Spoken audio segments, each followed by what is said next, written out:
बहुत सावधानी से कथा सुनिएगा और अपने चित्त में उतारिए। काशी विश्वनाथ, बड़े ध्यान से सुनना इस कथा कि एक मस्तक पर त्रिपुंड लगा हुआ, भस्म लगा हुआ, शंकर जी के चढ़े हुए जल का मात्र मस्तक पर त्रिपुंड धारण कर लेना, शंकर जी पे चढ़े हुए जल को मात्र अपने शरीर पर छींट लेना, शंकर जी पे चढ़े हुए जरा से निर्माल्य को अपने शरीर से छुआ लेना, शंकर जी पे चढ़े हुए भस्म को अपने सिर पर, मस्तिष्क पर धारण कर लेना। और उस निर्माल्य की क्या पूंजी है, उस निर्माल्य का फल है।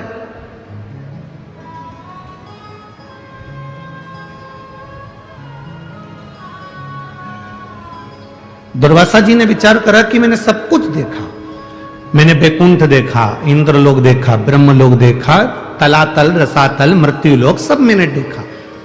पर दुर्वासा जी मन में सोचे कि मैंने केवल नहीं देखा तो केवल एक नरक नहीं देखा,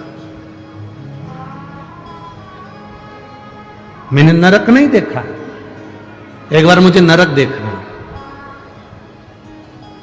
और दुर्वासा जी शिव जी का पूजन करे, त्रिपुंड धारण करे, और त्रिपुंड धारण कर कर उन्हें भस्म का त्रिपुंड लगाकर और दुर्वासा जी नरक में चले गए।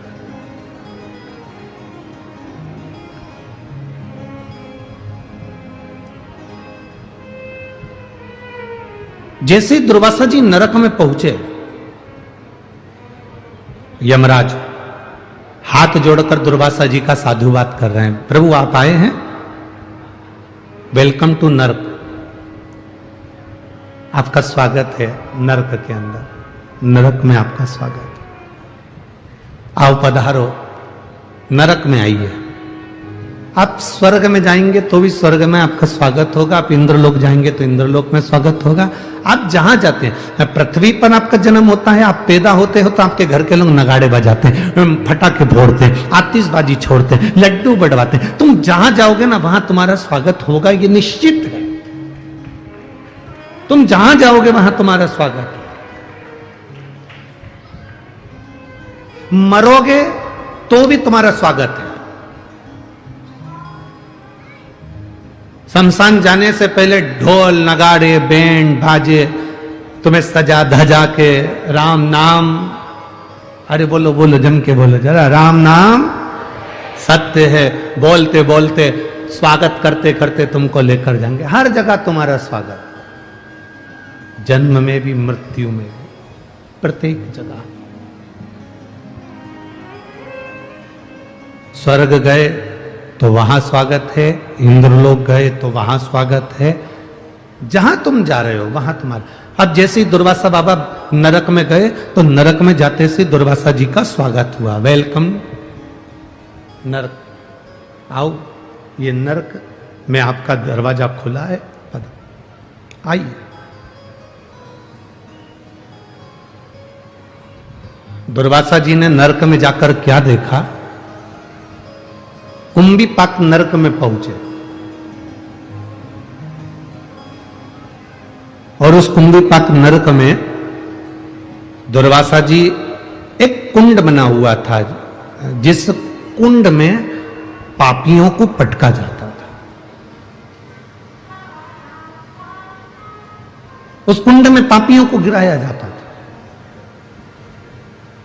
और जिस कुंड में पापी गिरते हैं उस कुंड में दुर्वासा जी ने देखा कि पूरे नरक में लोग त्राही त्राही कर रहे हैं, चिल्ला रहे हैं, चीख रहे हैं, कुंड में भी लोग फंसे हुए हैं। और उसी समय पर दुर्वासा जी ने विचार करा कि इतना विशाल कुंड है नरक के अंदर, इतना विशाल तालाब बना हुआ है नरक के अंदर, चलो मैं इस तालाब में एक बार जरा झांक कर देखूं कि है कौन। और जैसे ही दुर्वासा ऋषि उस नरक में, उस कुंड में नीचे झांके, झांकते से ही दुर्वासा जी क्या देखते हैं कि उस कुंड में से, नरक की उस कुंड में से एक बैकुंठ जैसा सुंदर एक स्थान प्रकट हो जाता है, और जिसको बैकुंठ कहा जाता है। बड़ा सुंदर बैकुंठ प्रकट हो।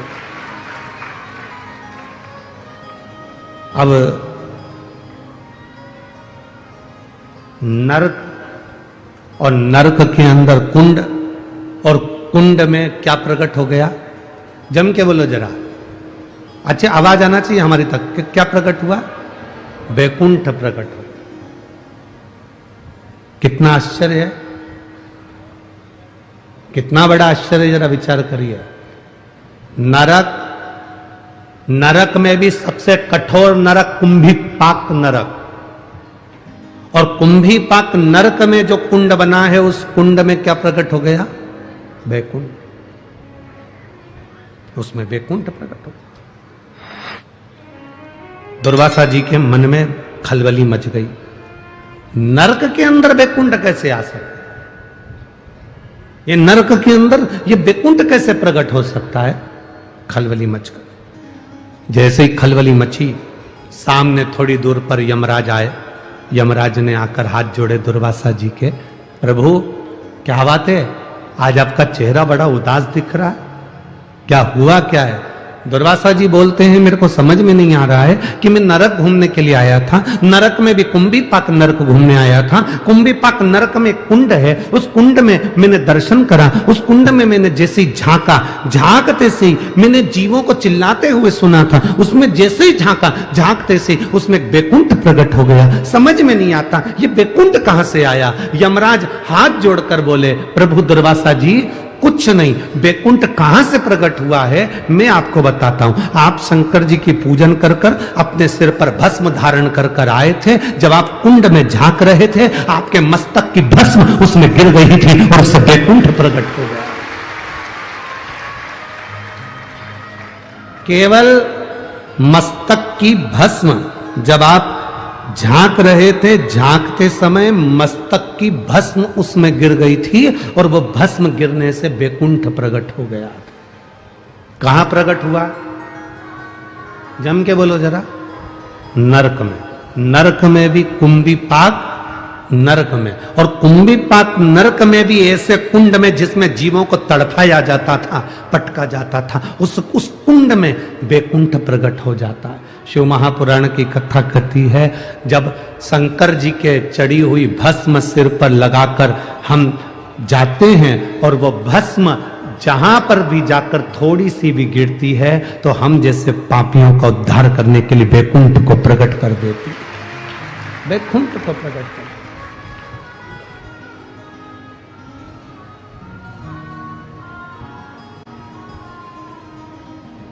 अब जरा विचार करो,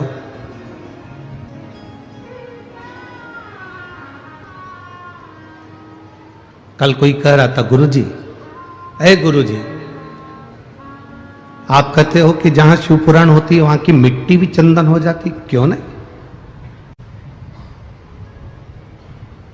क्यों नहीं हो सकती?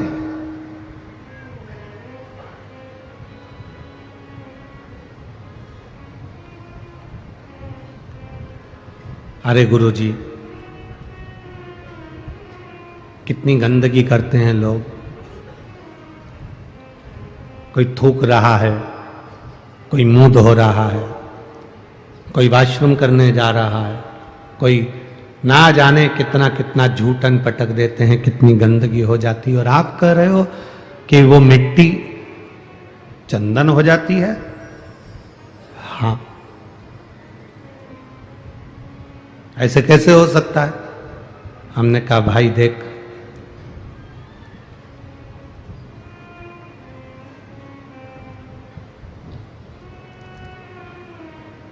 पैसा जो होता है ना, उस पैसे को चाहे तुम मुर्दे के ऊपर पटक दो, चाहे गंगा के जल में पटक दो, पैसे की कीमत कम होती है क्या? अरे बोलो तो जम के, नहीं होती। उसी तरह मिट्टी मिट्टी है। जिस जगह पर भजन होता है, तप होता है, साधना होती है, मंत्र का उच्चारण होता है, श्री शिवाय नमस्तुभ्यम बोला जाता है, पंचाक्षर मंत्र, नमः शिवाय बोला जाता है, षडाक्षर मंत्र, ओम नमः शिवाय बोला जाता है, उस स्थान की मिट्टी अपने आप में वो पवित्र बन जाती है, चाहे वो कैसी भी हो।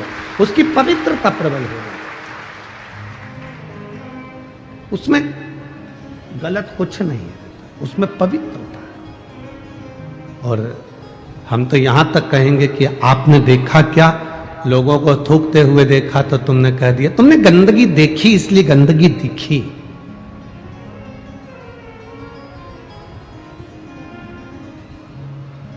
सीहोर भी लोग आते हैं ना, कुबेरेश्वर धाम पर लोग आते हैं, आप लोगों में से भी कई लोग आए होंगे।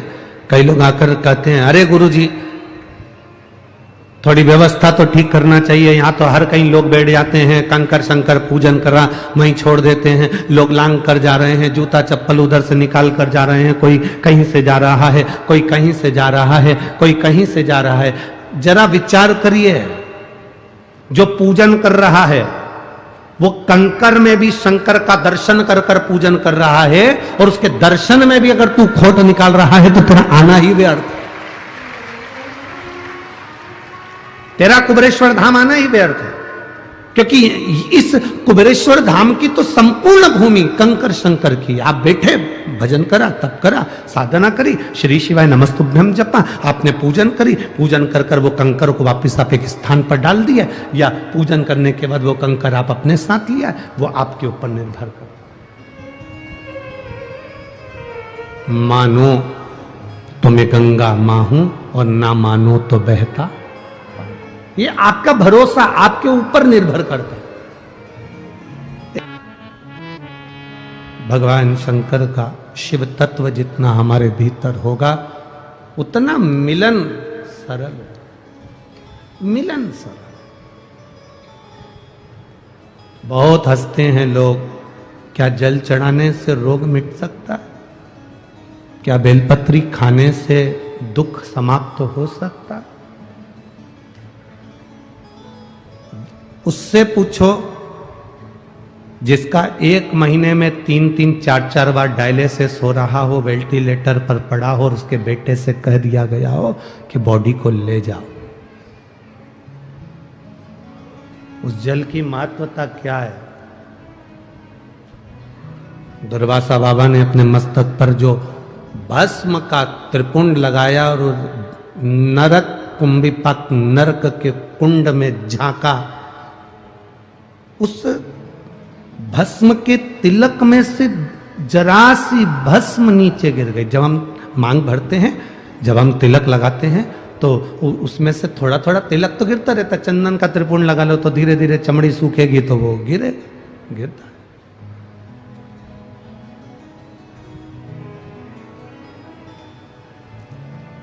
कितना महत्व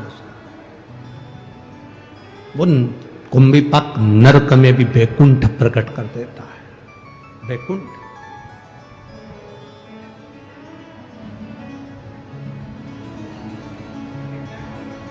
विष्णु पुराण पढ़ी है किसी ने? किसी ने अगर विष्णु पुराण पढ़ी हो तो विष्णु पुराण में लिखा है, लक्ष्मी जी नारायण से कहती हैं, प्रभु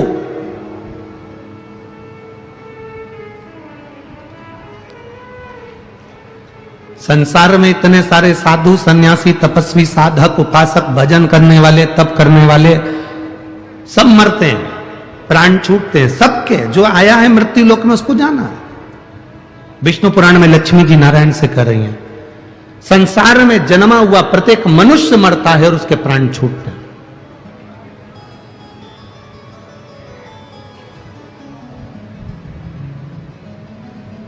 पापी भी मरता है, पुण्य वाला भी मरता है। पापी भी मरता है और पुण्य वाला भी मरता है। पर दुनिया में दीपावली तो हर साल मनाई जाती है। लक्ष्मी जी भगवान नारायण से पूछती हैं कि बैकुंठ में दीपावली कब मनाई जाती है?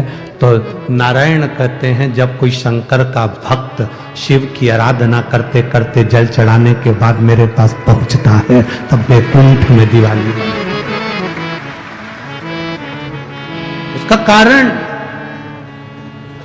विष्णु पुराण में लक्ष्मी जी पूछ रही है कि बैकुंठ में दिवाली, एक शंकर का भक्त आता है और बैकुंठ में दीपावली मनती है। आपका भक्त आता है तो क्या दिवाली नहीं मनती? भगवान कहते हैं नहीं।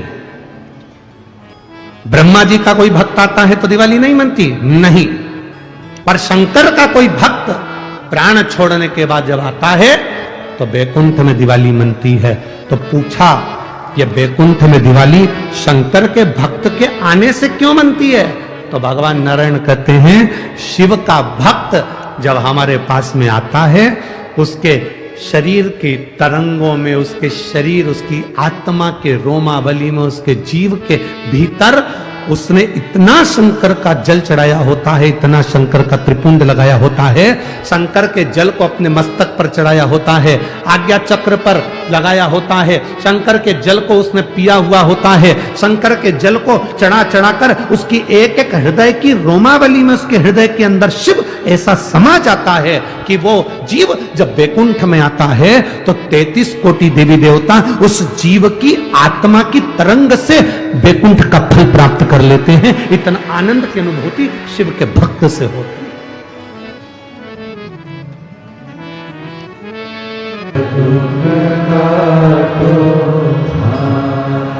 वेश है मंगल मंगलकारी,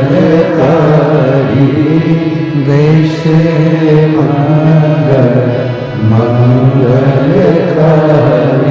शमशान वासी हमारा, शमशान वासी हमारा, ओ सर्व दुख काटो हमारा, ओ सर्व दुख काटो हमारा। शिव कथा कहती है, भगवान शंकर का संवाद कहता है, विचार व्यवहार अच्छा रखिए।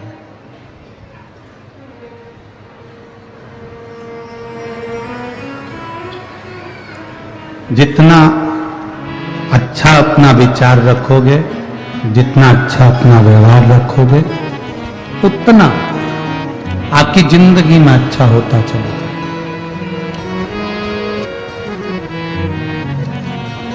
दुर्वासा बाबा के मस्तक का जरा सा त्रिपुंड का भस्म कुंडीपाक नरक के उस कुंड में जाता है और वैकुंठ बना देता है। लोग कितना भी हंसें, अपने मस्तक पर शिवजी पे चढ़े हुए जल का आप चंदन कंकु नहीं लगा सकते तो कम से कम उस जल को तो अपने मस्तक पर लगाओगे। दिखता है क्या? लगा लिया, ठीक है।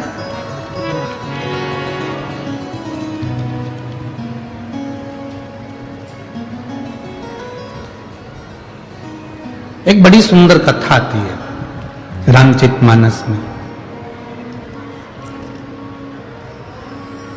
सुग्रीव जी के ससुर, कौन के ससुर? जम के बोलो जरा। सुग्रीव। क्या नाम था उनका? आप कहोगे गुरुजी हमको तो हमारे ससुर का नहीं मालूम, तो सुग्रीव के ससुर की बात करेंगे।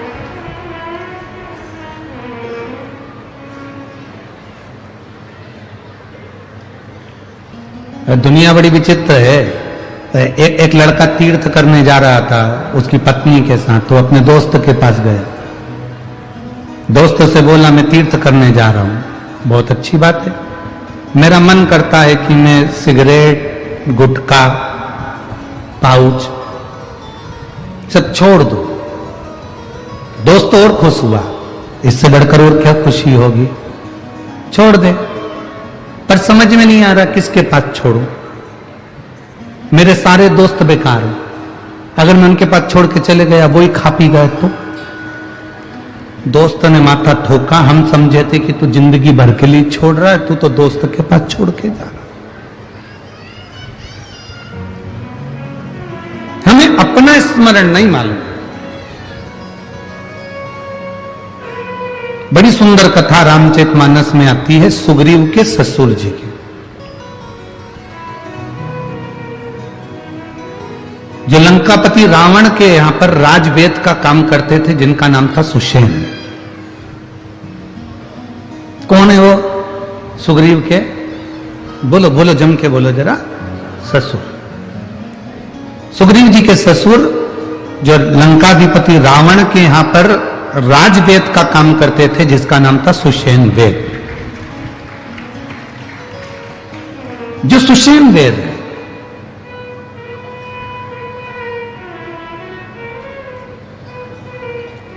ये इतना विचित्र वेद था।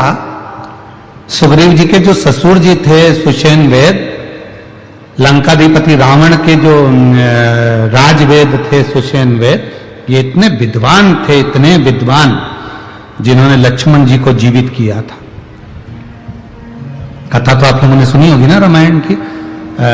जब शक्ति लग गई वेद, मेघनाथ ने शक्ति मार दी और लक्ष्मण मूर्छित हो गए, हनुमान जी बूटी लेकर आए और फिर वो दिया।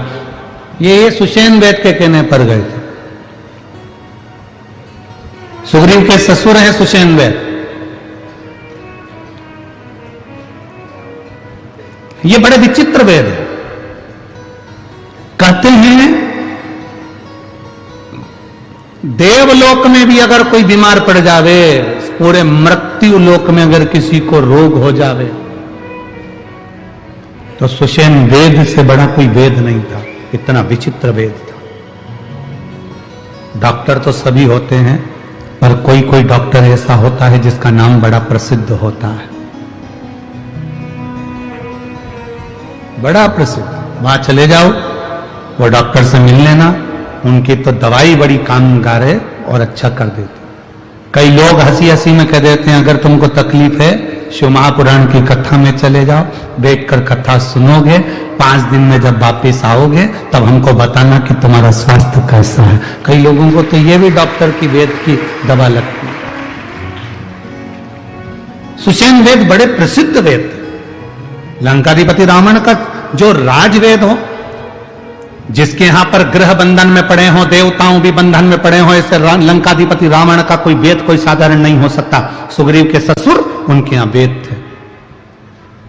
एक बार रावण के मन में भाव उत्पन्न हुआ कि ये सुषेण वेद ऐसा कैसी औषधि बनाता है, ऐसे कैसे दवाई बनाता है कि दवाई तुरंत असर कर जाती है।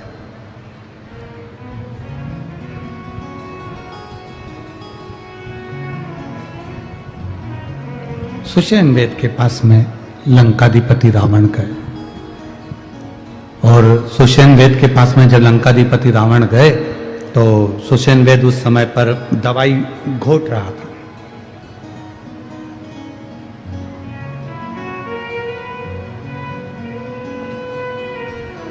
सुषेण वेद का एक नियम था, जितनी देर दवाई घोटता था उतनी देर शंकर का नाम जपता था,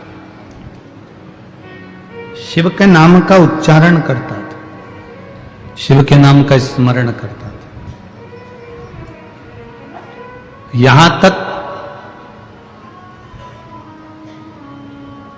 अगर लंकाधिपति रावण की तुमने संहिता पढ़ी हो, रावण की लंकेश की संहिता का स्मरण करा हो, तो रावण संहिता के अंतर्गत यहां तक लिखा हुआ है कि ये सुषेण वेद शिवजी की आराधना करता था, और इसकी आराधना को देखकर लंकाधिपति रावण शंकर की आराधना में लीन हो गया था। यहां तक वर्णन किया कि शिव की आराधना सुषेण वेद कितनी करता था कि उसको देखकर लंकाधिपति रावण शंकर की आराधना में लीन हो गया था। इतना शंकर की आराधना में लीन रहता था सुषेण वेद, इतनी लीनता थी।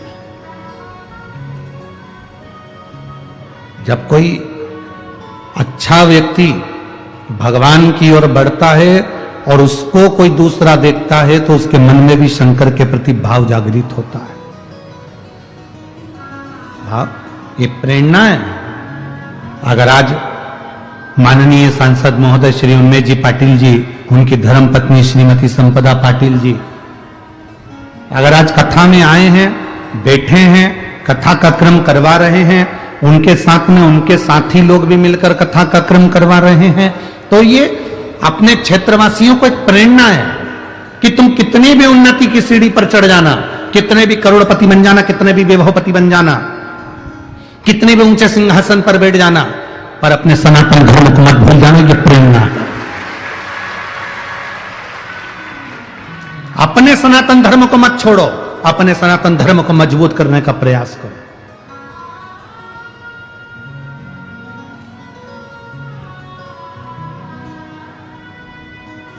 कल हमने कथा में कहा था, लोग कहते हैं हिंदू राष्ट्र बनाना, हम कहते हैं पहले अपने शरीर को हिंदू बनाने का प्रयास करो। इस शरीर को, परिवार को इतना मजबूत कर दो तो हिंदू राष्ट्र बनने में देरी नहीं लगेगी। हम हिंदू राष्ट्र बनाने के साथ में अपने शरीर को हिंदू ना बना पाए तो क्या?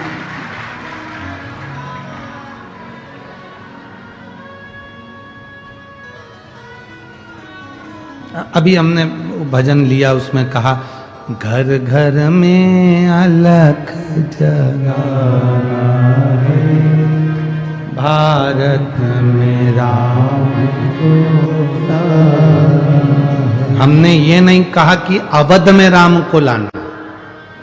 आपका गांव, आपका नगर, आपका शहर, आपका खेड़ा, आपका क्षेत्र, आपकी कॉलोनी, आपकी सोसाइटी, जहां पर आप रहते हो, राम नाम लेते हो, राम का उच्चारण करते हो, राम नाम का गुणगान करते हो, बस समझ लो तुम्हारा वो खेड़ा, तुम्हारा वो गांव, तुम्हारा वो घर, तुम्हारा वो दिल अवध बन गया है, अयोध्या बन गया है। फिर हमें नहीं भटका।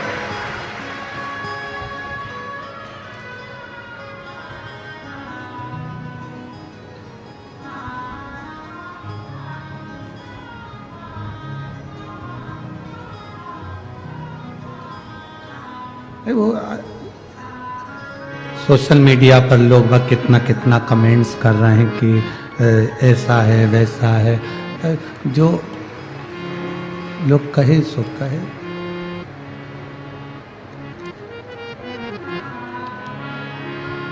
बोलने वाले बोलते रहेंगे। आग लगे बस्ती में, जम के बोलो जरा, आग लगे बस्ती में, बोल बम का नारा है। इतना विचित्र है, ले दे के लोग उसके पीछे पड़ जाते हैं, मोदी के पीछे।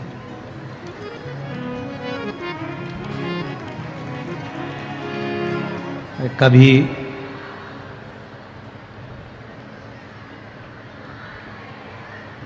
एक प्रसंग याद आता है। एक प्रसंग बड़ा सुंदर स्मरण में आता है, कभी आप स्मरण में लेंगे उस प्रसंग।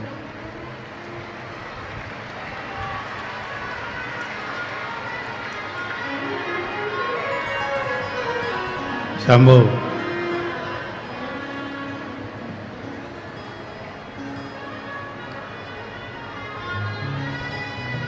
बोल बम का नारा है। भगवान शिव का एक बड़ा भारी स्मरण आता है, सुषेण है।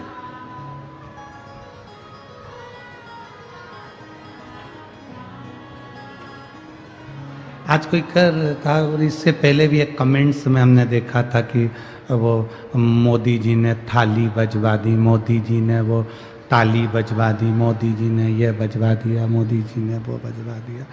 अब आप लोग अगर विद्वान होंगे तो आप लोगों को समझ में आएगा, आप लोगों ने अगर पढ़ा होगा, स्मरण करा होगा। 2019 में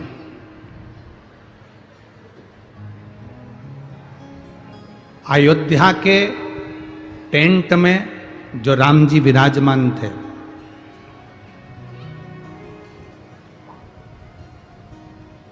उनको हटाने का, उस मूर्ति को दूसरे मंदिर में ले जाकर रखना, क्योंकि वहां पर राम मंदिर का निर्माण होना। उस मूर्ति को ले जाने का तारीख आ गई और वो तारीख निकली 2020 में, गुड़ी पड़वा का दिन, चैत्र का महीना, 25 तारीख 2020। अब किसी ने कहा गुरुजी व मोदी जी ताली बजवा दी है, थाली बजवा दी है, घंटी बजवा दी है, हारन बजवा दी है। क्यों बजवाए? कभी आप अंदाजा लगाएंगे?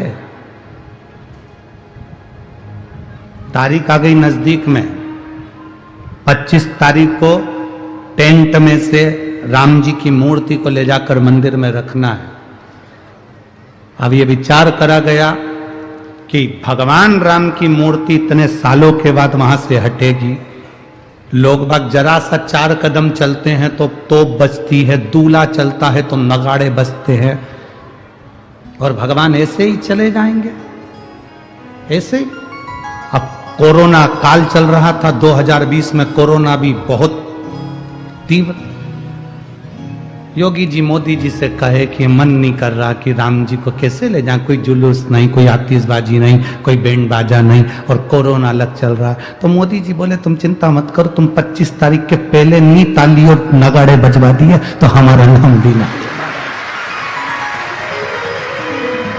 25 तारीख 2020 में राम जी टेंट में से निकलकर मंदिर में जा रहे थे और 22 तारीख को नगाड़े पर भारत में बज रहे थे। जो धर्मी थे वो भी और जो धर्मी थे वो भी बजा रहे थे कि भगवान अब ऐसे बैंड नहीं बजा सकते क्योंकि कोरोना था, ऐसे जुलूस नहीं निकाल सकते क्योंकि कोरोना था, तो कम से कम ऐसे लोगों से दीप जलवा दिए, ताली बजवा दी, नगाड़े बजवा दी, थाली बजवा दी, पूरा नगर, पूरा भारत उत्सव मना रहा था और मेरे राम टेंट में से निकल कर जा रहे। अब फिर वही क्रम, घर घर में अलग मेरे राम को, भीतर एक उज्जवल भाव प्रकट करिए अपने भीतर। हम ये नहीं कहते कि तुम अवध जाओ, हम तुमसे ये कहते हैं तुम इतना राम का भजन कर लो कि राम को तुम्हारे पास में आना पड़ जाए। शबरी के दरवाजे पर राम आए थे, सुग्रीव के पास में राम आए थे, मातंग बाबा के पास राम आए थे, संत ऋषि निषाद सबके पास राम पहुंचे थे। राम साधारण नहीं, हर एक के पास पहुंचते। भजन का बल बढ़ाइए, भक्ति का बल बढ़ाओ, भजन का बल बढ़ाओ, कीर्तन का बल बढ़ाओ। आप शिव महापुराण की कथा तक पहुंचे हो तो शंकर आपके दरवाजे तक जरूर पहुंचेगा। सुषेण वेद की कथा कहती है, सुषेण वेद सुग्रीव के ससुर हैं, सुग्रीव जी के ससुर सुषेण वेद शंकर के इतने बड़े उपासक हैं कि शिव के बिना एक मिनट नहीं रहते। औषधि बना रहे हैं तो शंकर का नाम ले रहे हैं, भजन कर रहे हैं शंकर का, दवाई सुखा रहे हैं तो शिव का नाम ले रहे हैं। शिव की भक्ति में डूबो।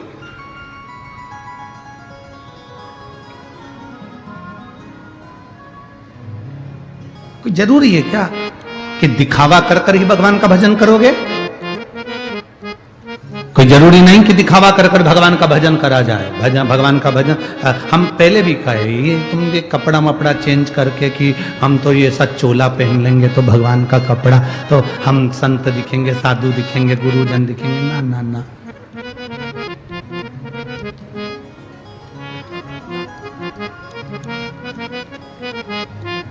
सुंदर दिखने के लिए कितनी मेहनत करते हो सब लोग। बोलो बोलो, ईमानदारी की बात बोलो रीजी जी।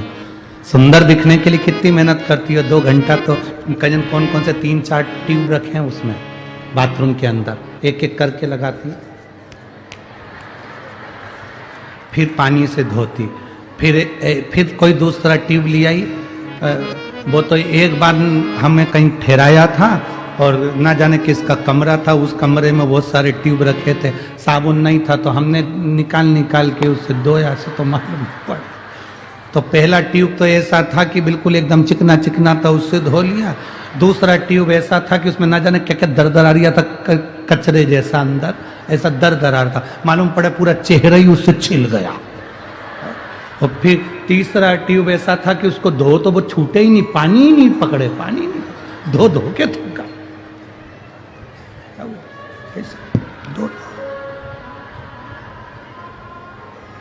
अब कितना आप सहज भाषा में लीजिए कि सुंदर बनने के लिए आप कितना प्रयास करते हो। एक ट्यूब लगाया, पानी से धोया, साबुन लगाया, पानी से धोया, और टॉवल से मुंह भी ऐसे रगड़ के नहीं पोछा, जैसे बेचारे जेंट्स लोग तो बेचारे रगड़ के पोछ ले, और जीवन तो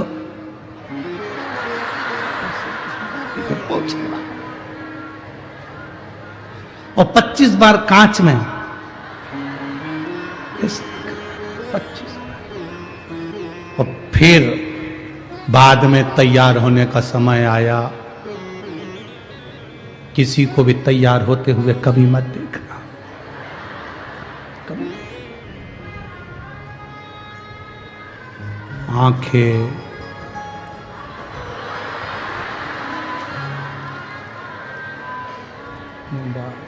पेंसिल, फिर उससे लाइन, फिर डब्बा,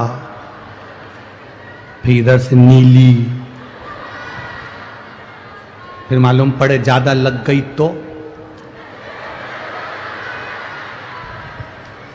झूठा मूठा सब कर कुरा के तैयार हो के, अब कितनी कितनी मेहनत, जरा विचार करो, सुंदर बनने के लिए इतनी मेहनत कर रहे हो, तो निवेदन है उस सुंदर परमात्मा को पाने के लिए वे थोड़ी सी मेहनत करो, जिससे परमात्मा तुम्हें थोड़ी सी मेहनत, बस थोड़ी सी मेहनत करोगे, शिव तुम्हारे पास।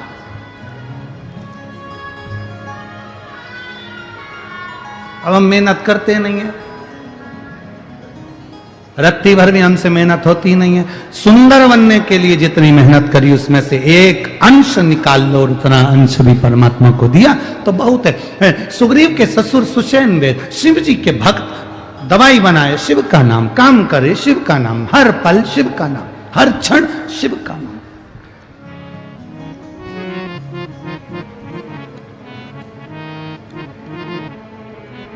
गुणगान करते जाते, भजन करते, हरि भोले भंडारी रे, दूर करो दुख मेरा, हरे त्रिपुरारी रे, दूर करो दुख मेरा, दूर करो दुख मेरा, दूर करो दुख मेरा, हरे त्रिपुरारी रे, दूर करो दुख मेरा, भोले भंडारी दूर करो दुख मेरा। एक बार आप भी इस लाइन को प्रेम से बोलो, भोले भंडारी रे, दूर करो दुख मेरा, हरे त्रिपुरारी रे, दूर करो दुख मेरा, दूर करो दुख मेरा, दूर करो दुख मेरा, हरे भंडारी दूर करो दुख मेरा, कुबेर भंडारी दूर करो दुख मेरा, भोले भंडारी दूर करो दुख मेरा। सुषेण दवाई, सुग्रीव जी के ससुर दवाई का निर्माण, सुषेण वे जब जब दवाई बनाता शंकर जी से कहता, आप भी जो दवाई का निर्माण, डॉक्टर ने दवाई दी है, किसी को खिलाओ, मना नहीं, पर बोल कर भगवान की भक्ति के। एक पत्र आया है, देखिए,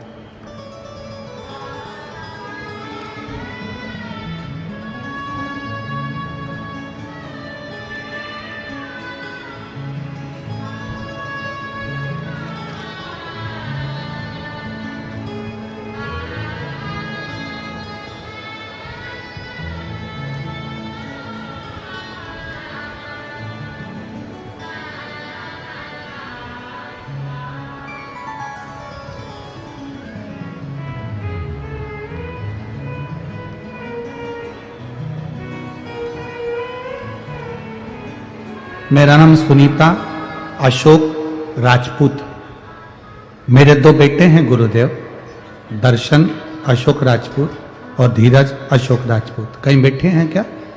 हाथ हिला सकती हैं। मेरा नाम सुनीता अशोक राजपूत। कहीं बैठी हो तो हाथ हिला सकती है। अच्छा उधर है, हाथ हिला दे। श्री शिवाय, नमस्ते। मैं अपने फोटो लगा रही हूँ गुरुदेव। मेरे पाँव में, शरीर में, पूरे में छाले पड़ जाते थे, 5 साल से मुझे ऐसी बीमारी थी जिस बीमारी के कारण मैं बड़ी दुखी थी, जिसका फोटो आप लोग एलईडी पर, टीवी पर, आस्था चैनल पर देख रहे हैं।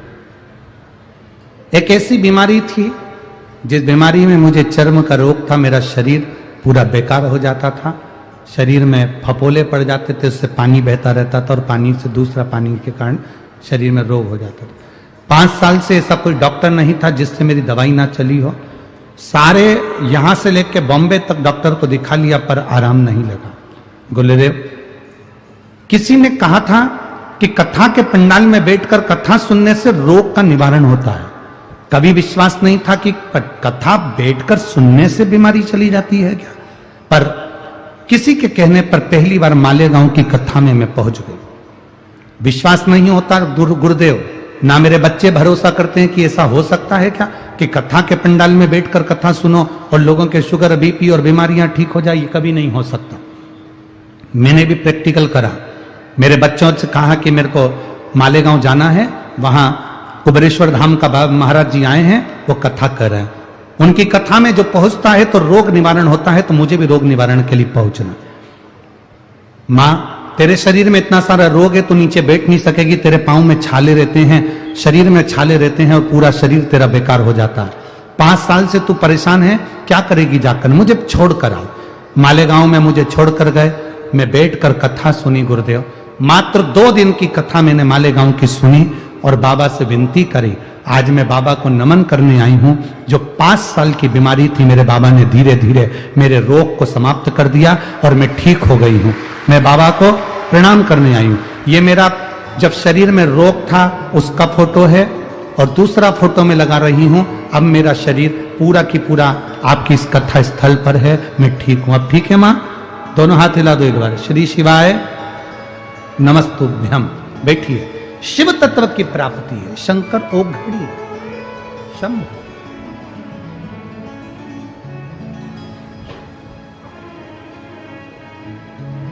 उसकी अविरल भक्ति हमें मिलती है। सुषेण दत्त क्या करते थे? सुषेण दत्त का एक काम था, भोले भंडारी रे दूर करो दुख मेरा। जब आपको लगे कि हाँ शरीर का रोग ठीक नहीं हो रहा, तो सीहोर कुबेरेश्वर बाबा को याद करो और कुबेरेश्वर महादेव को याद कर कर, उसका नाम है कुबेरेश्वर महादेव, कुबेर भंडारी।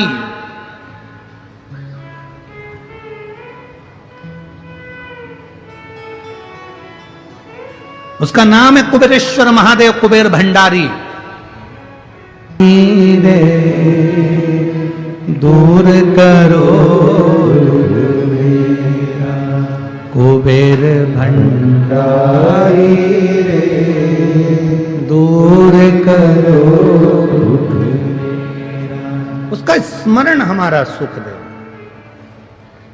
सुग्रीव जी के ससुर रावण के राजवेद सुषेण औषधि तैयार करते हुए शिव का नाम लेते हैं। लंकाधिपति रावण पीछे से आ गया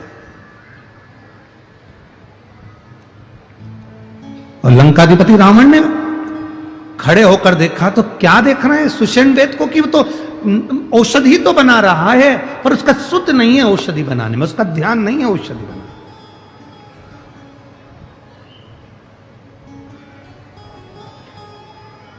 कोई कोई हंसते हैं। घर की बुजुर्ग जो माँ होती है ना, बूढ़ी माँ, बुजुर्ग माँ, वो बच्चे को देख कर कहती थी क्या हो गया बेटा? ना जाने इस बच्चे को क्या हो गया, मैं डॉक्टर को दिखा कर रहती हूँ। डॉक्टर को दिखा लिया, सबको दिखा लिया, बच्चे को आराम नहीं लगा, तो बूढ़ी माँ क्या कहती, रुक मैं नजर उतार देती हूँ। इतने में नई नई बहुएं हंसती हैं, अरे माँ क्या पागल जैसी बात करती दादी, उसका पेट दुख रहा है तुम नजर उतारने बैठ रही हो, उसका सिर दुख रहा है तुम नजर उतार रही हो,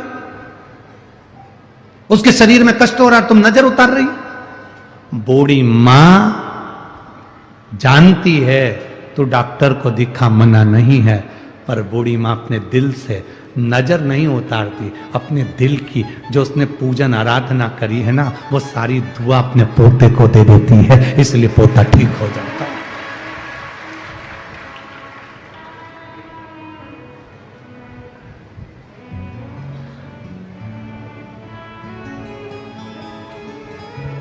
वो पोता ठीक हो जाता है। बूढ़ी मां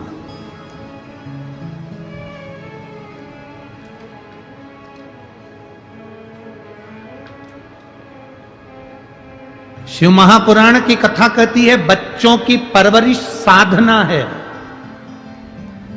ये मेरी माताएं, ये मेरी जीजियां, ये मेरे जीजा, ये मेरी बेटियां, ये मेरी बहुएं अपने बच्चों की परवरिश कर रही हैं। जो मां अपने बच्चे की परवरिश करती है वो साधना करती है।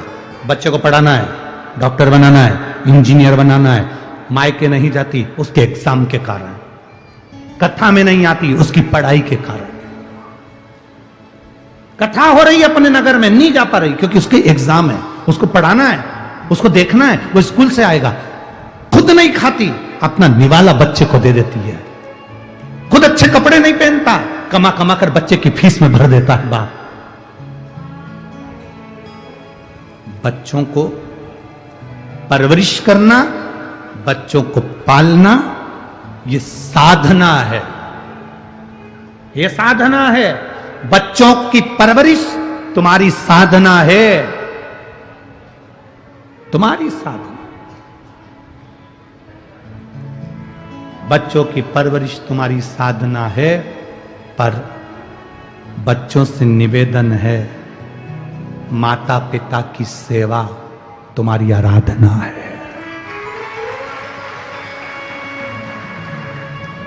बच्चों की परवरिश साधना है। माता पिता बच्चों की परवरिश कर रहे हैं मतलब साधना कर रहे हैं। स्कूल नहीं, मायके नहीं जाती, शादी में नहीं जाती, कहीं नहीं जाती, अपने बच्चों को पढ़ाने में लगी हुई है। अपने बच्चे के लिए बाप कमा कमा कर लाते जाता है, ये उसकी साधना है। पर बच्चों का नियम है कि बच्चे अपने माता पिता की सेवा करें, तो भगवान से भी बड़ी आराधना माता पिता की सेवा है, परमात्मा से। ये आराधना है हमारी।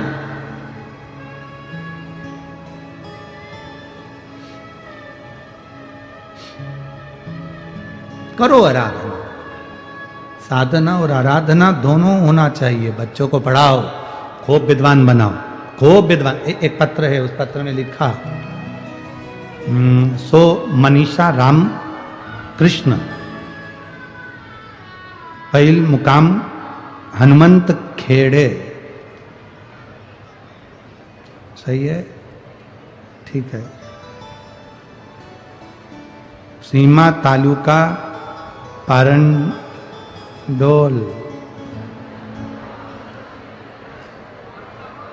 है। चल तुम लोग समझ जाओ बाबा। ओ गड़बड़ हो जाए तो भी समझ जाना। हो जिला जलगांव, कहीं बैठे हो तो हाथ हिलाइएगा। आप ही आए, हिला दो एक बार। श्री शिवाय नमस्तुभ्यम। बधाई आपको बहुत बहुत है। मेरा लड़का राज हर दिन शिव जी के मंदिर जाता है गुरुदेव। उसको मंदिर जाने की ललक आपने उत्पन्न कर दी, वो शंकर जी के मंदिर जाने लगा। 5 उपवास मैंने खुद भी पशुपतिनाथ के करे, बेलपत्र भी चढ़ाया। मेरे बेटे ने आर्मी की भर्ती का एग्जाम दिया पर उसमें उसका नहीं हुआ, हताश हो गया। उसने कहा मां इतने समय से मंदिर जा रहा हूं, कोई फायदा ही नहीं हुआ, कोई लाभ ही नहीं। मैंने अपने बच्चे से कहा कि लाभ के लिए या फायदे के लिए शिव मंदिर नहीं जाइए। सियोर वाला महाराज कहता है मंदिर जाते रहो, वो एक ना एक दिन कृपा जरूर करेगा। मेरे बेटे ने फिर सरकारी नौकरी के लिए अप्लाई करा। मेरा बेटा बहुत हताश हो चुका था, पर मेरे बच्चे ने फिर अप्लाई करा और बाबा की कृपा से आज मेरा बच्चा गवर्नमेंट में बीएमसी की नौकरी में लग गया। मैं बाबा को यहाँ दंडवत प्रणाम करने के लिए आई हूं। बधाई आपको। श्री शिवाय नमस्तुभ्यम। बैठिए। शिव तत्व है ओ घड़ी। बच्चों की परवरिश साधना है, पर बच्चों से निवेदन है अपने माता पिता की सेवा आराधना है। अपने माता पिता की सेवा जरूर करो। और मेरा जीजियों से निवेदन है, मेरे जीजाओं से निवेदन है, कोई पुरुष ये ना सोचे कि मेरी पत्नी मंदिर जाती है तो उसका पुण्य मुझे मिल जाएगा, मेरी पत्नी मंदिर जाती है तो उसके खाते का पुण्य मुझे मिल जाएगा। तुम्हारा समोसा तुमको ही खाना है,